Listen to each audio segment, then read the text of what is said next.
कक्षा 10वीं विज्ञान त्रिमासिक परीक्षा का जितने भी स्टूडेंट्स वेट कर रहे हैं तो उनके लिए वीडियो इम्पोर्टेंट रहेगा। अगर आपने ये वीडियो कंप्लीट देख लिया तो आपको कोई और दूसरा वीडियो देखने की आवश्यकता नहीं पड़ेगी।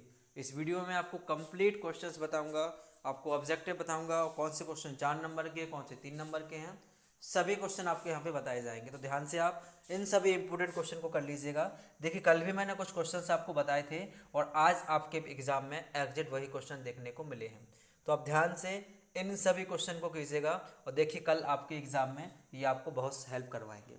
चलिए, सबसे पहले देखिए रिक्त स्थान है कि धात्विक ऑक्साइड कैसे होते हैं।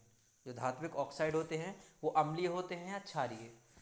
सेकंड है कि जल एक किस प्रकार का ऑक्साइड है, अम्लीय ऑक्साइड है या क्षारीय है। तो जल कैसा है, उदासीनीय ऑक्साइड है। ये आपके परीक्षा अध्ययन में भी नहीं मिलेगा।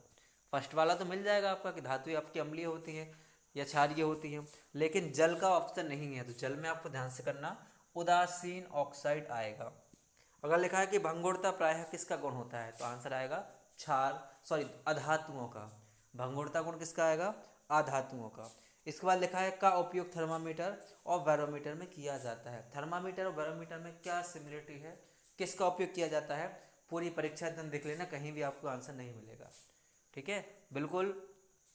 इसका जो आंसर रहेगा वो है आपका पारा। थर्मामीटर और बैरोमीटर दोनों में पारा भरा जाता है। इसके बाद लिखा है कि धातुएं प्रायः विद्युत और ऊष्मा की होती हैं, तो इसका राइट आंसर रहेगा सुचालक।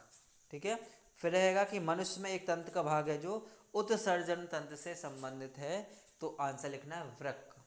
मनुष्य में वृक्क एक तंत्र का भाग है जो उत्सर्जन से संबंधित है, वृक्क इसका राइट आंसर आएगा। पादप में खाली स्थान जल के वहन के लिए उत्तरदायी है, तो जाइलम, ये सभी लोग जानते हैं। इनके बाद हम देखते हैं यहाँ पर क्वेश्चन आंसर, ये आपके 1 वर्ड के रहेंगे और फिर आपके ये क्वेश्चन आंसर रहेंगे 3, 4 और 2 नंबर के। तो ध्यान से आपको ये सभी क्वेश्चंस करने हैं। चलिए बताते कैसे क्या रहेगा। तो सबसे पहले तो आपको एक शब्द या एक लाइन में जो क्वेश्चन रहते हैं उनके आंसर हैं कि उस दर्पण का नाम बताना है जिसका प्रतिबिंब सीधा बने और आवर्धित यानी कि बड़ा बने। सीधा बने और बड़ा बने। इन्होंने ये नहीं बताया है कि वास्तविक हो या काल्पनिक हो, तो इसका राइट आंसर आ जाएगा। दर्पण की बात कर रहे हैं तो अवतल दर्पण का बनना प्रतिबिंब हमेशा सीधा और बड़ा होता है। उत्तल दर्पण से बनना प्रतिबिंब हमेशा उल्टा होता है। ध्यान से इस क्वेश्चन को एक बार परीक्षा अध्ययन से या आपके बुक से देख करके आप कर लीजिएगा। नेक्स्ट है कि किसी कार के हेडलाइट में प्रयुक्त दर्पण कौन सा होता है, तो लिखेंगे आप समतल दर्पण। ठीक है, ना उत्तल लगाना ना अवतल लगाना, क्या आएगा इसका, समतल दर्पण आएगा। थर्ड क्वेश्चन है कि पाचक एंजाइम का कार्य क्या होता है, तो भोजन के पाचन में सहायता करता है। ठीक है, फोर्थ लिखा है कि धोने के सोडा का प्रमुख कार्य बताइएगा, तो इसको 3-4 कार्य लिखवाए थे, कोई भी आप 1-2 डाल दीजिएगा। हमारे आमाशय में अम्ल की क्या भूमिका है, तो ये क्वेश्चन तो अच्छे से करवाया है, ध्यान से करना। वैसे हम 1 वर्ड में क्या लिखेंगे, तो आमाशय में अम्ल भोजन के पाचन में सहायता करता है और भोजन को माध्यम को अम्लीय बनाता है। चलिए इसके बाद क्वेश्चन देखते हैं 2 नंबर के। फिर क्वेश्चंस रहेंगे आपके 3 नंबर और 4 नंबर के। ध्यान से आप इन सभी को करिएगा। चलिए क्वेश्चन देखते हैं। फर्स्ट है, एक समतल दर्पण द्वारा उत्पन्न आवर्धन +1 है, इसका अर्थ बताइए। ये क्वेश्चन ध्यान से आप लोग कर लेना क्योंकि कल एग्जाम में ये क्वेश्चन आएगा।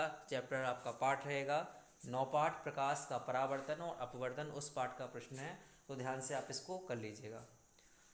चलिए नेक्स्ट क्वेश्चन है कि उस लेंस की फोकस दूरी ज्ञात कीजिए जिसकी क्षमता -2,0D है। ये क्वेश्चन आपको जो आपके अदर इम्पोर्टेंट क्वेश्चंस रहते हैं उसमें पार्ट 10 का ही क्वेश्चन है, तो ध्यान से आप कीजिएगा। और जो यहाँ पर लेंस की क्षमता क्वेश्चन रहता है उसके पहले आपको मिल जाएगा, तो ध्यान से आपको ये करना है। बाकी कोचिंग के जितने भी स्टूडेंट्स हैं, अगर आपको ये नहीं आ रहा है तो नोट कर लीजिएगा, नेक्स्ट डे मॉर्निंग में आप इसको करवा लेना। अगला क्वेश्चन है, अवतल दर्पण की मुख्य फोकस की परिभाषा बताइएगा। और जितने भी स्टूडेंट्स इस वीडियो को देख रहे हैं आप लोगों को मैं बता दूं कि यहाँ पर आपको कंप्लीट तिमाही परीक्षा, आपकी अर्धवार्षिक परीक्षा और वार्षिक परीक्षा में जितना हो सके उतनी हेल्प यहाँ से आपको कराई जाएगी। तो इस चैनल को आप सब्सक्राइब कर लीजिएगा क्योंकि काम तो आपको मैं बहुत ज़रूर आऊँगा। ठीक है, ज़रूर आऊँगा और बहुत काम आऊँगा, तो ध्यान से आप इसको कीजिएगा। और दूसरी बात यह है कि कोई भी फर्जी पेपर के बारे में आप मत सोचिएगा क्योंकि ऐसा कुछ भी आपको मिलने वाला नहीं है। मेहनत कीजिए तभी आपके नंबर अच्छे से आएंगे। चलिए अगला क्वेश्चन है कि अवक्षेपण अभिक्रिया से आप क्या समझते हैं, और ऊष्माक्षेपी और ऊष्माशोषी, नहीं ये वाला क्वेश्चन करना है आपको, वो तो आपके 4 नंबर के थे। इसमें देखिए कि अवतल दर्पण की मुख्य फोकस की परिभाषा बताइए, भोजन के पाचन में लार की क्या भूमिका है, मनुष्य में ऑक्सीजन और कार्बन डाइऑक्साइड का परिवहन कैसे होता है, इसके बाद किसी एक लेंस की एक डायोप्टर क्षमता को परिभाषित कीजिएगा, प्रकाश संश्लेषण के लिए आवश्यक कच्ची पौधा सामग्री कहाँ से प्राप्त होता है, जीवन के अनुरक्षण के लिए आप किन प्रक्रमों को आवश्यक मानेंगे, आयनिक योग के गलनांक उच्च होते हैं। ये क्वेश्चन आएंगे 3-3 नंबर के। ठीक है, इसमें क्या लिखा आपका, ऊष्माक्षेपी और ऊष्माशोषी अभिक्रिया क्या है, इनकी परिभाषा उदाहरण बताने हैं, 3 नंबर का है। अवक्षेपण अभिक्रिया से आप क्या समझते हैं, ये भी 3 नंबर का रहेगा। वियोजन अभिक्रिया को संयोजन अभिक्रिया के विपरीत क्यों कहा जाता है, तो दोनों की परिभाषा लिखना है और दोनों के आपको एग्जाम्पल डाल देना है। ये गर्म जल का टैंक है, ये वाला क्वेश्चन मत करना आप। इसके बाद वृक्काणु की संरचना, ये इंपॉर्टेंट क्वेश्चन अभी के लिए और फाइनल पेपर के लिए। मानव उत्सर्जन तंत्र का चित्र आपके फाइनल पेपर में आएगा और अभी भी आएगा, तो आप ध्यान से करिएगा इसे।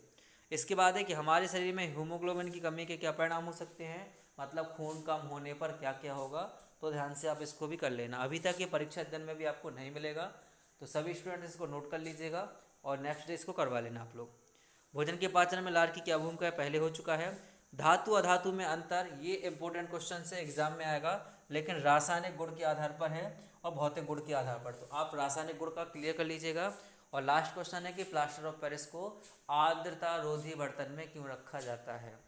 तो इन सभी क्वेश्चन को आप कीजिएगा। आई होप अगर आप ये सभी क्वेश्चन अच्छे से रेडी कर लेते हैं तो नेक्स्ट डे आपका एग्जाम बहुत बेहतर जाएगा।